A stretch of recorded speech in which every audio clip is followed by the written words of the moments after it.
Hey, what is up guys? How are we doing? And welcome to Acer's Press Conference 2019, where they're showing off gaming monitors, laptops, desktops, all of those good things. It won't all be covered in this video, so check out all of them if you do want to see everything. We are talking about gaming laptops though, and this is the brand new big boy. It's the Helios 700. So this is pretty much top of the range, and it has this really cool sliding mechanism for the keyboard, which means that you can keep it nice and portable. Well, not portable, but a little bit more portable when you're taking it to and from destinations, but also when you are using it, because it slides out, you then get this cooling system at the top that will keep things cooler, hopefully a little bit quieter. It's not something we can really test properly here. I mean, it was not loud, but it certainly wasn't quiet when I was doing my initial findings, but we'll test this out properly in the full review. The sides of the laptop are very, very thick, but they do house some very good port selection and some good cooling. And we've been joined by some very special guests. Hi Marcus, thanks for having us on the show. Who are you again? I'm Tommy, the Gadgets boy. And I'm Tom, the tech chap. You know, if people actually don't know us, then they won't understand that joke. The question is, how does this compare to the ROG's mothership? Do you know what the mothership is? Of course I do. This compares favourably. You don't know, do you? No, I don't know. Okay, the mothership detaches entirely. Oh, that's pretty cool. Question for you is, how much is the mothership? A lot. Well, thank you very much, guys. It's been fantastic to have you here. Our time is up, sadly. Marcus, get back to work. See you later, guys. Oh, they've gone now. They've gone. As I was saying, though, before I was rudely interrupted, the sides of the laptop are very thick. This is obviously because we've got a very large chassis, a very big cooling solution inside here. But the right-hand side's got USB. We've got three. One has Thunderbolt, is Type-C. We've just got another plain Type-C, and then a full-size 3.0. On the back, we've got our power port, HDMI 2.0, and then DisplayPort 1.4. And on the left-hand side, we've got more USB 3.0, Ethernet, and then a headphone and microphone jacks. Those are separate, so if you have a combo, you would need a splitter. Continuing with the Predator series of laptops, we do actually have a revision of this. It's the Helios 300. And as you can see, this has always been a very nice sort of happy medium between heavy gaming laptop that can play a lot of games, but also something that you can take with you from place to place. So this isn't actually completely murdering my hand at the moment, which I'm a little bit surprised about, but there you go.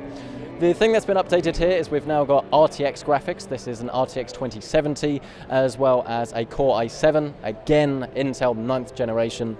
So this is probably actually the one I would go for, as you can stick it in a bag from place to place, but I guess it depends more how much you want to spend and ultimately sort of how much portability really matters for you. If you are after something that's a little bit less of an absolute unit, then you're going to want one of these. These are the Nitro range of laptops. So this is the Nitro 5. We've seen this one before, but it's now been refreshed with the latest generation of GTX graphics and then Intel's 9th generation i7 processor. It went down very well before, actually, last year. I think this is something that people liked because it struck a great balance between price and performance. It's a sort of laptop that you can buy just for the GPU, so while some of its competitors might have a slightly better build, let's say, the Nitro 5's always been pretty solid. I'm pretty sure it's had a precision touchpad, so it's actually been a nice laptop to use as a laptop as well. But again, you're not paying for sort of build quality that not everyone wants, and you want something that's a little bit more accessible.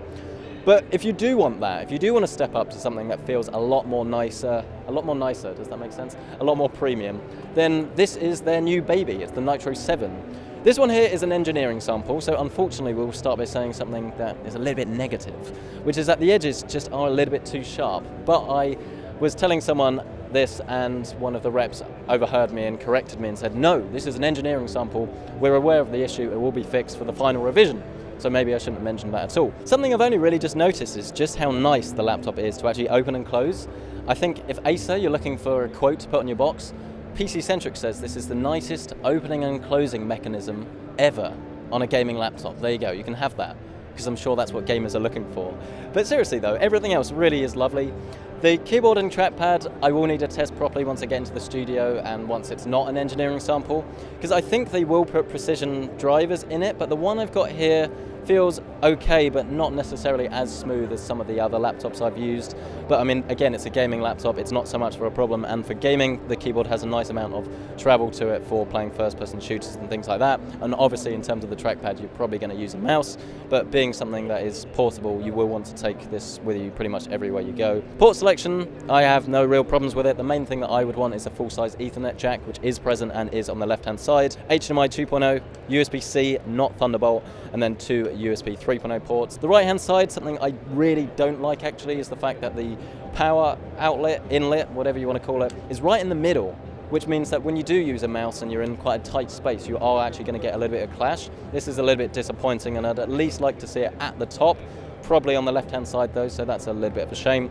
But other than that, we do have another USB port that looks like USB 2.0, and then a headphone combo jack. So really that's, I think, everything you need to know in terms of gaming laptops from Acer's press conference. A lot of exciting stuff, a lot of stuff that we will need to test out. Which one is your favorite? Are you going to be saving up for a new laptop? And if you are, would one of these take your fancy? Are you after the big mama? Are you after for the little daddy or the medium daddy? That makes no sense at all. If you've enjoyed this video, please hit the like button. It helps out so much. I'd really appreciate it. And if you do want to check out more content from this show, do subscribe to PC Centric, and you can look at the monitors that I'm about to film and cover next, as well as some pretty cool creative stuff, but more on that in that video. Thank you so much though. I really hope you've enjoyed it. Thanks to Acer for actually bringing me out here to New York, travel expenses, all of that job as usual. I appreciate it. I'll see you in the next one.